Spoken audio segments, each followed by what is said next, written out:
to Healthy Perspectives with Jeremiah, a podcast that brings you current social and cultural issues through a clinical lens.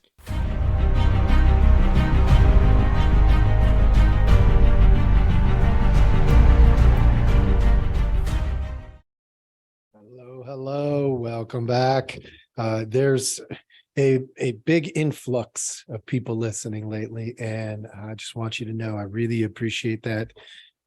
As we continue to develop this thing organically, I am just really excited that some of you are finding this to be helpful, useful, maybe even a little entertaining at times. Today, I got a good one for you. Something I've been trying to figure out how to put this one together. I want to address free speech, but I want to do it from a clinical take. I've been wrestling with it for a while because what I didn't want to do is come in here and get all political up on you. Like, that's not the point. But at the same time, politics is a part of our culture, and I just can't ignore it. And so I think I've come up with a way that will help clarify a little bit of the issue and tie it to some of the clinical stuff, some of the psychology behind it. So what I've done is I've started with, let's ask some questions, because asking the right questions from a clinical lens is usually a great starting spot. What are the questions that I should be asking? And I started with the first thing. Is free speech a clinical issue? Yes. Now, how does it tie directly to the clinical stuff? Autonomy. It ties directly to autonomy. Autonomy is an individual thing. It's done individually, not necessarily collectively, right? My autonomy is my autonomy until it interferes with your autonomy. All right. So yes, the short answer, it definitely is connected directly to the clinical world. I am not here to take away autonomy. And that is the framework for which I have to look at this issue as a therapist. So the next question, if free speech is a clinical issue, then what about the idea of controlled speech or silencing people? Is that a clinical issue? Of course, the answer to that is also, yeah, duh. If one is, the other one has to be as well. So we started from that. Now I'm going to pro and con these two things to death. So hang on. This part's going to go quickly, but I want you to have some takeaways here. So pros and cons, the risks and rewards, as I'm going to frame them. The risks of free speech. Hang on, this is an interesting ride. Secrets, lies, and deceptions. Yep, that's a real risk of free speech. Now, unfortunately, it's also a reward of free speech, and it's a risk of silencing or controlled speech, and it's a reward. So it falls in all of those categories. So at the end of the day, the idea of secrets, lies, and deceptions, those are going to exist. That doesn't mean we need to accept that they exist. We need to understand that they exist and do the things we can do to eliminate secrets, lies, and deceptions, like accountability. That being said, I'm going to go on to other risks of free speech. Individual persecution goes up. Put that in perspective. Individual persecution goes up. The idea that a person may be isolated and picked on, or a person may isolate and pick on another group or person, a system, that goes up with free speech. All right. What else? What else is a risk? Too much information to process. Just the general overwhelm, both emotion, thought, stuff like that, of information. Well, we've been experiencing that with the increase in social media and, well, free speech. Blind spots resulting from the overwhelm. As we get overwhelmed psychologically, we may shut down. And if we shut down in some ways, we're going to create blind spots. So blind spots go up in the risk category. Dissent from governmental decisions. When you have free speech, you encourage dissent. Can you put some bumpers around that? You know, like if we were playing pool, can you put up a little bumper pad over there and a bumper pad over there so that it stays in? Possibly. We'll talk about that later. Discriminatory speech. When you have free speech, the risk is it could be discriminatory. That's a reality. Hateful or mean speech could rise. It's a reality. An increased risk of false speech from individuals. That would go up. Why? Because people feel like they can say whatever they want to say, and they would be protected in free speech to do that. What are the rewards? Organic social constructs. Ooh, that's weird. Think about that. Organic social constructs.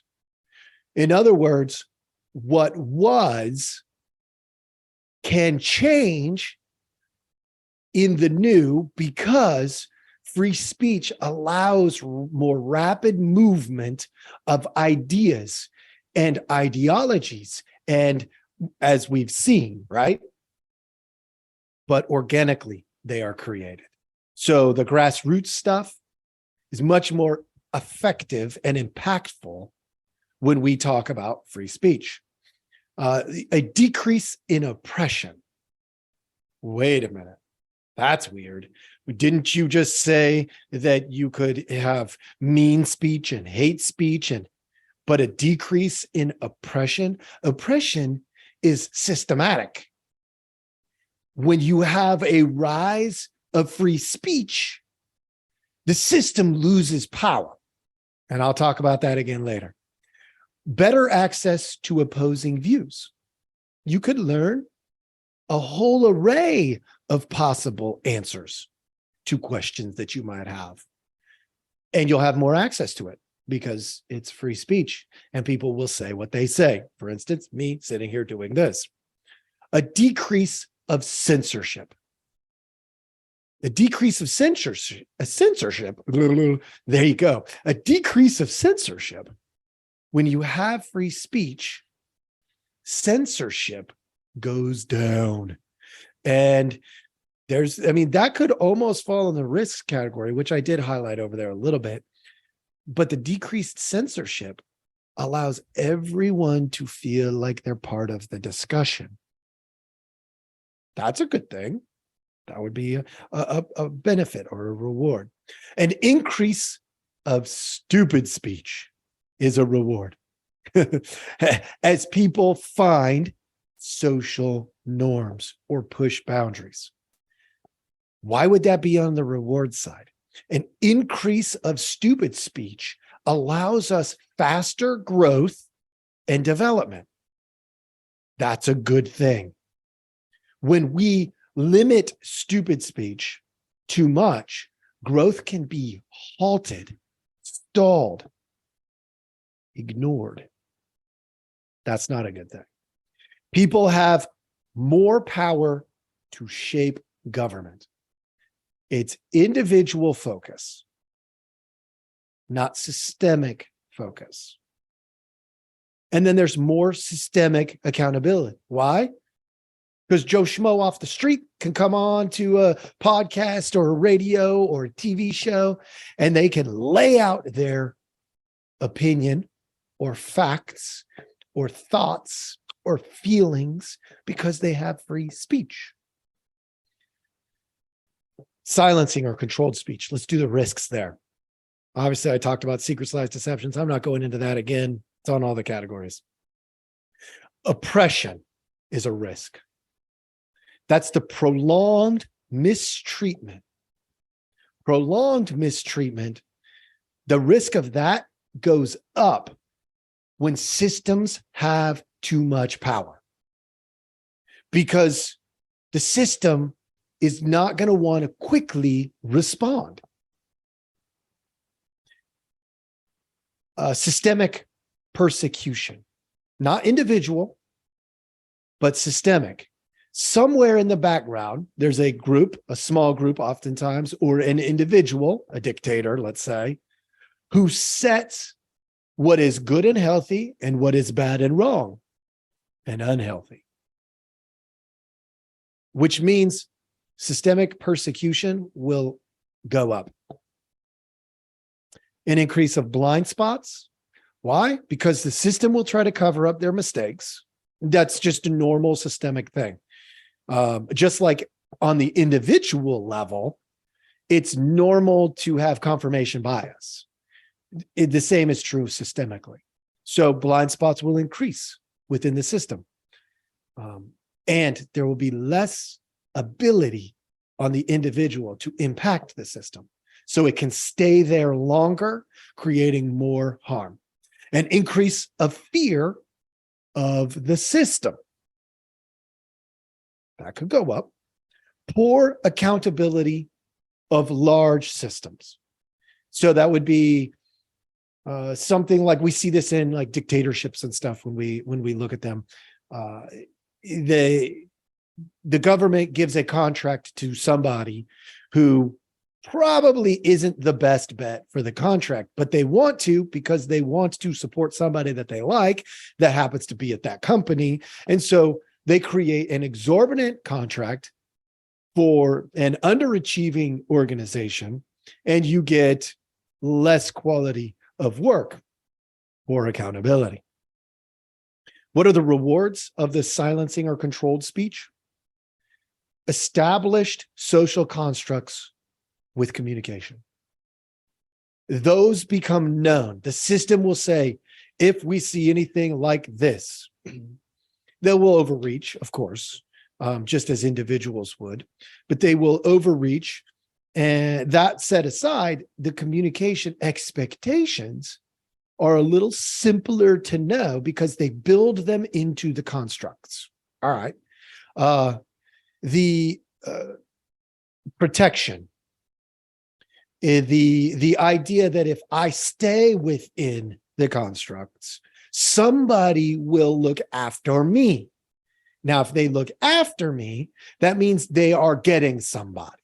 So in that way, on the individual level, there's more legal constructs built in to protect you from other individuals, but not from the system.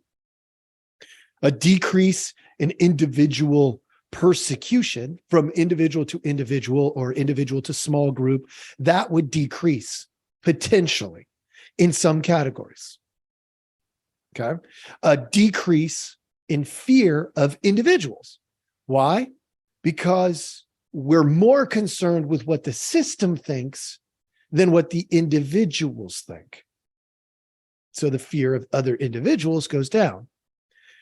Greater perceived accountability of individuals, which I kind of hit that a second ago with the decrease of individual persecution and protection. But the greater perceived accountability of individuals, that changes some stuff in terms of boldness of people in elite positions already. They will feel emboldened by it. Why? Because in the system, they know that somebody near them is going to look after them, and you end up with these very different dynamics. Okay. So at Healthy Perspectives, we tend to scale things with healthy and unhealthy. Now, I've gone over this. You can go back and look at my scaling podcast from, I don't know, way back at this point, but healthy and unhealthy. So if looked at objectively, this is me, therapeutically dissecting this. Controlled speech tips toward the system, okay, the system perspective, and free speech tips toward the individual and that autonomy piece, okay? The question then becomes, do you think that the system can make life healthier or can the individuals within it make life healthier? And that is the ultimate question that I wanted to get to here. So from a therapeutic point of view, I don't take away autonomy from an individual. Why? Because as therapists, we understand the individual psychology. I can traumatize somebody if I take away their autonomy. And I want to use that only as a last resort. It's not a first stop or a second stop or a third. It's you're a danger to yourself or somebody else. Outside of that, you have autonomy. Now, how do we define danger? Life-threatening. It's the only thing that comes into play.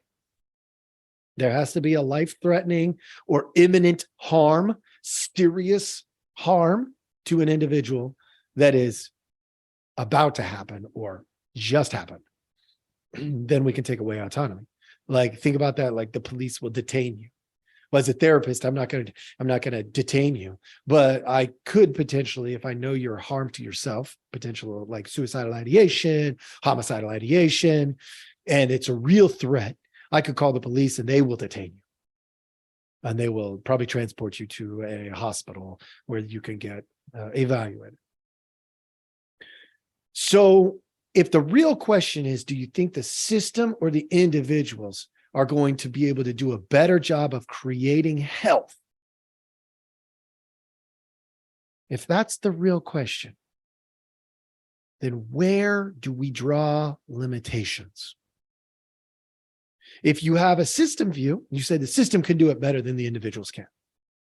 You still have to look at the same dang things, the same stuff. If you think it's the individuals, you still have to look at the same things. So what are some of those things?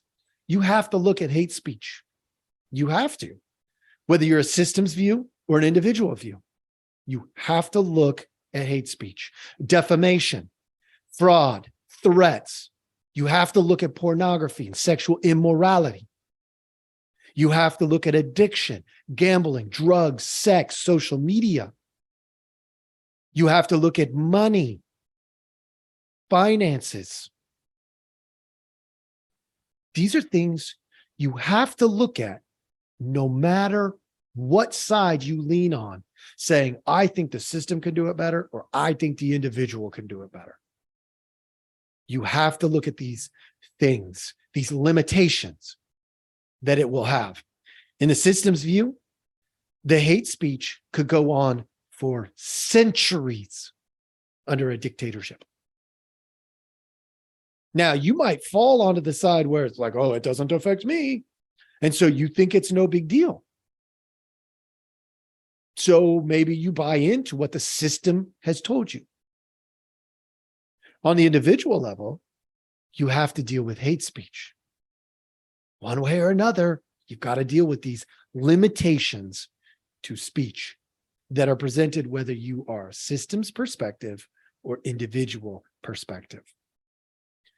And then the question that I have next from a therapeutic lens, who draws the limitations up?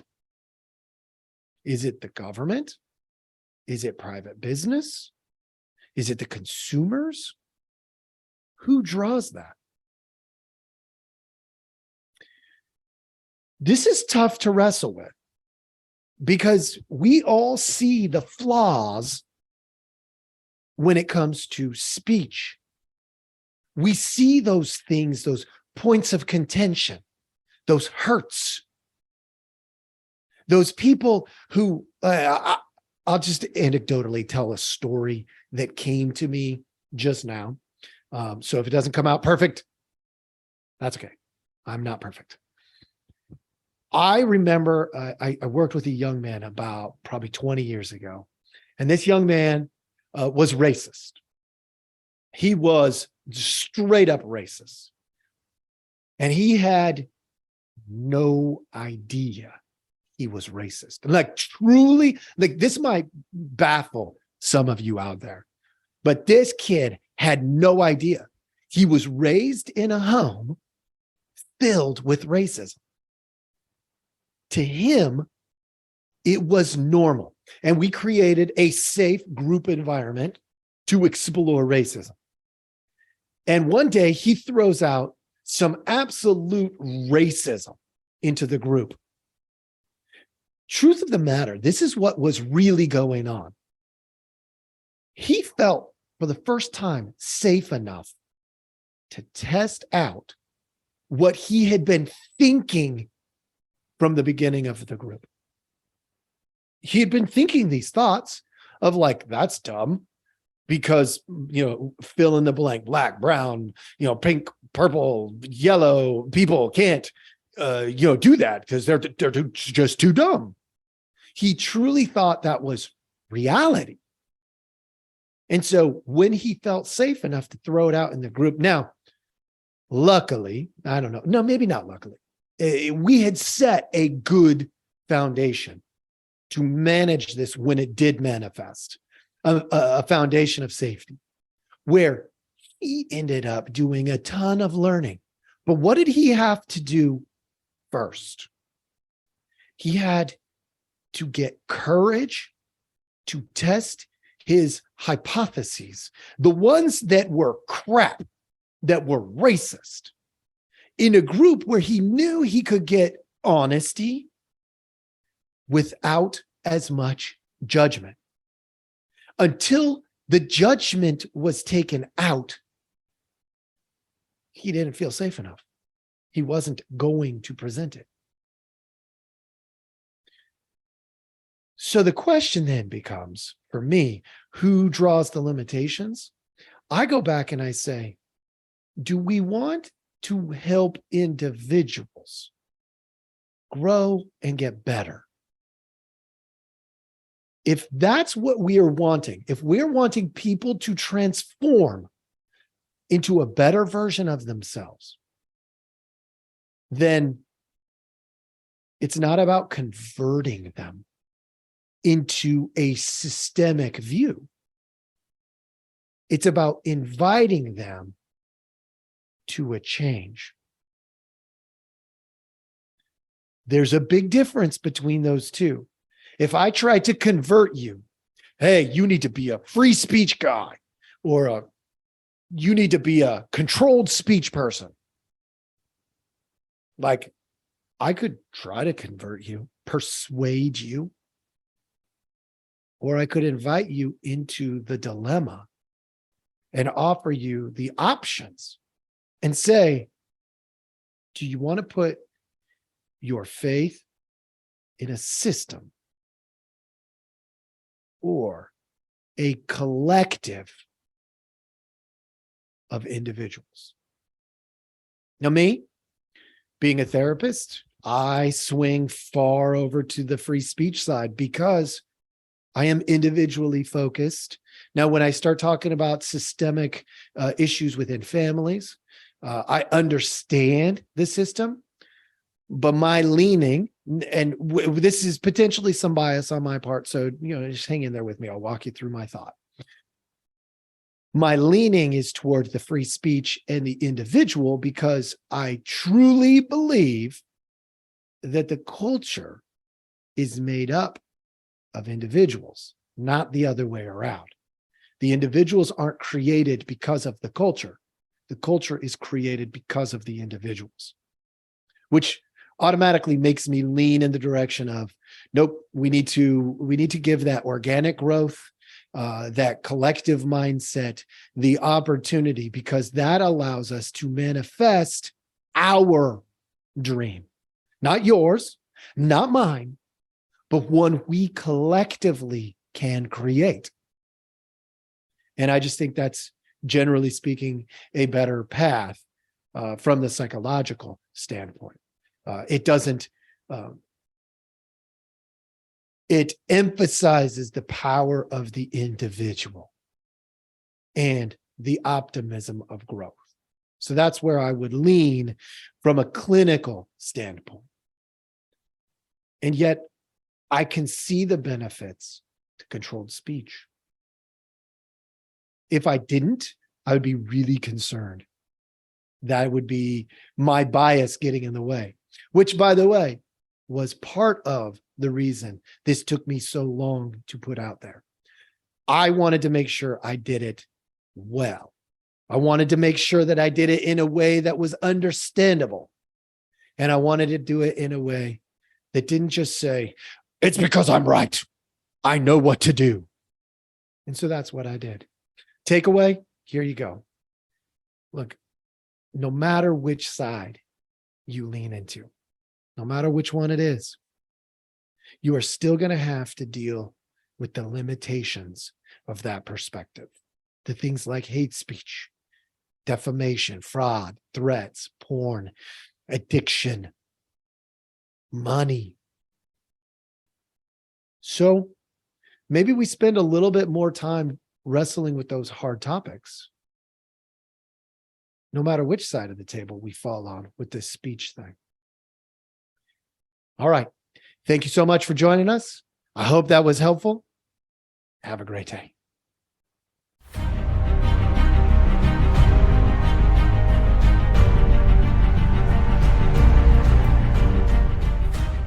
Thank you for listening. We hope you enjoyed the show. Take a look at the details of our podcast for links to our website and other helpful information.